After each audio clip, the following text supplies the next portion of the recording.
Welcome to Scariest Moments, the series that showcases the most horrifying moments in horror movies. My name is Tyler Style, and today we'll be looking at The Strangers. The Strangers came out in 2008 and was written and directed by Brian Bertino. The Strangers is about a couple staying in an isolated vacation house who receive a knock at the door at 4 in the morning. What ensues is a violent invasion by 3 strangers, their faces hidden behind masks. This film is based on the Manson murders and an incident Bertino experienced as a child. Criminals went around his neighborhood knocking on doors asking if a specific person was there. If nobody answered, they would rob the house. This is why it says inspired by a true story rather than based on a true story, because none of these events actually happened. I love this movie, but if you think it's slow and boring, I wouldn't blame you. The Strangers is known for its effective jump scares, as well as the dreadful feeling we get trying to watch the main characters save their lives and their relationship. How scary is it? Let's find out. We start the movie with a montage of driving past houses. 3 of the houses shown during the opening scene each resemble a famous house from various classic horror movies, such as A Nightmare on Elm Street, Halloween, and the Amityville Horror. A couple Mormon missionaries walk into the house as we hear them call the police, because it looks to be a crime scene. But in order to know what happened, we need to go back to the previous night. James Hoyt and Kristen McKay, played by Scott Speedman and Liv Tyler, are driving to James's family summer home and Kristen has been crying. They arrive at the house and Kristen sees all the roses that James put out. He put out roses in the living room, bedroom, and bathroom. It seems like he wanted to get freaky everywhere, but there would be no sexing tonight. This is because James and Kristen were at a wedding and James decided that was the perfect time to propose to her. She declined and now it's awkward. So awkward, in fact, that he says he's going to sleep on the couch and she can sleep in the master bedroom. James calls his friend Mike and tells him that it didn't work out the way he planned and he wants Mike to come pick him up whenever he can. James grabs a tub of ice cream and a bottle of wine and decides to eat and drink his sorrows away. Kristen comes over and sits down at the table. James tells her to keep the ring and she says she wants to wear it that night. I want to wear this. What the fuck? How are you gonna reject his proposal but then say you want to wear the ring? They start to get sexual. But like I said, James, there will be no sexing tonight. There's a knock at the door at 4 a.m. and James answers it to a mysterious woman asking if Tamara is home. Is Tamara here? He can't see her face, so he tries to turn on the porch light, but it's not working. After she leaves, he noticed the porch light wasn't twisted in all the way. Kristen decides that she likes lung cancer, and James says he will go get her cigarettes. Before leaving, James lights her a fire like a true gentleman and then leaves to get the boomer sticks. Kristen starts playing a song on the record player. Personally, I don't know anyone who would listen to this song.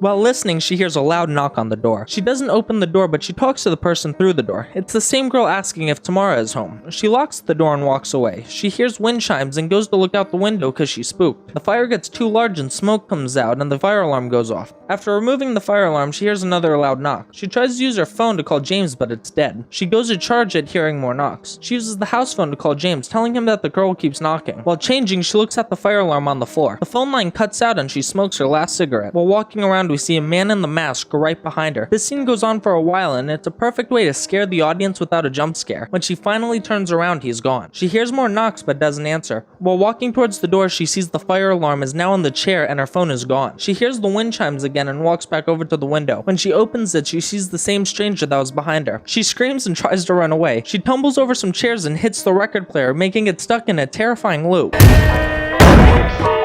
She hears another knock and the front door opens just a crack. She looks through it to see Dollface. She hears a lot of knocking and commotion and forgot how to properly turn off a lamp. She hears the door open and the record stops. She hears footsteps, but it's just James. James looks around the house for the people and doesn't find anything. While they walk around, we see that her phone was thrown in the fireplace. We look out a window to see Dollface standing outside staring at them. James goes outside to grab his phone from the car. He sees his car completely destroyed with the window shattered and the tires flat. While looking for his phone, there's a hand that grabs him. When he turns around, the person runs away. This is when we know the strangers are just fucking with him. He sees the girl that was staring at them earlier and yells at her. He hears someone run in the woods next to him and Kristen calls for him. He gets distracted and when he turns back, Dollface is gone. James patches up Kristen's battle wound and tells her that they're gonna leave. He sees his phone on the piano with the battery missing. They run to the car and when backing up, a truck comes from behind them driven by Pinup Girl and the man in the mask is in front of them. They get rear-ended and run back into the house. James is looking for his dad's shotgun and finds it. They go into the bedroom and see someone wrote hello all over the window from inside the house. James goes into the closet to find the ammunition, but there's one problem. James lied about all the hunting trips him and his dad used to go on, and he doesn't even know how to properly load the gun. He figures it out and has a foolproof plan to just get out of the house and run. Before they can do that, the man in the mask starts axing his way through the door. This scene is a reference to The Shining, where Jack hacks the bathroom door to get to Wendy. They put the piano in front of the door and James tries to throw a chair at the stranger. He takes the shot point blank but misses. They decide to just sit in a room and point the shotgun at the door. They hear footsteps and someone turns on the song Mama Tried by Merle Haggard and the Strangers. I usually don't like country music, but this song is a banger. Mike arrives to pick up James, and when calling him, he gets a shattered windshield. He sees James's car destroyed and walks into the house. I'm sorry, Mike, but you better walk your ass back to Philadelphia where it's always sunny. He walks through the back door and we see Dollface in the shadows. He walks down a hallway and the man in the mask is right behind him with the axe. Hopefully he doesn't get axed up.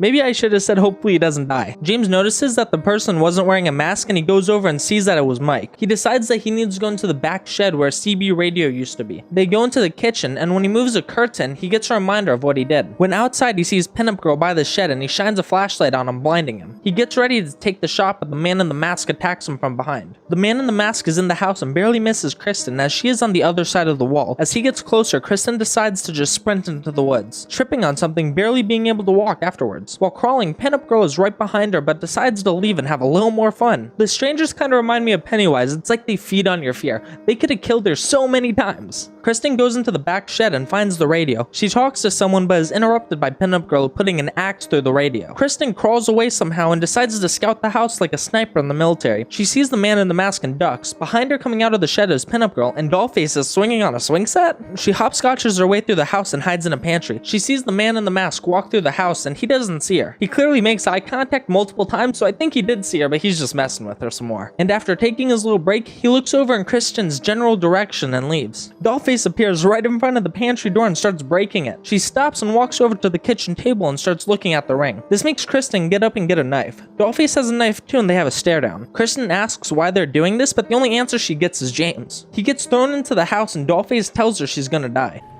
You're gonna die. Kristen runs away and locks herself in a room. She tries to break a window, but it's not breaking. The locked door opens, and Kristen walks out into the hall to be grabbed by the man in the mask. The man in the mask throws her into a wall and drags her down the hall. It's morning time, and Kristen and James are tied up to chairs. The three strangers are looking over him, and Kristen asks, "Why are you doing this to us?" Dollface's answer is one of my favorite horror movie quotes of all time. Why are you doing this to us? Because you were home. James and Kristen say "I love you" and the strangers take off their masks. As the audience, we never get to see their faces, but because James and Kristen did, we know what's gonna happen next. The man in the mask stabs James in the stomach and then Pinup Girl stabs him in the chest. Dollface stabs Kristen, and we hear more screaming and stabbing as we get a video of the pleasant outdoors. We see James and Kristen lying on the ground. Mike's phone starts to ring and Kristen has a little bit of life left in her and crawls to the phone. But right before she can make a call, the man in the mask comes from behind Kristen and grabs it. The strangers leave and stop by the Mormon missionaries we saw earlier who are promoting Christian living. Dollface takes a flyer and when driving off, Pinup Girl says, It'll be easier next time.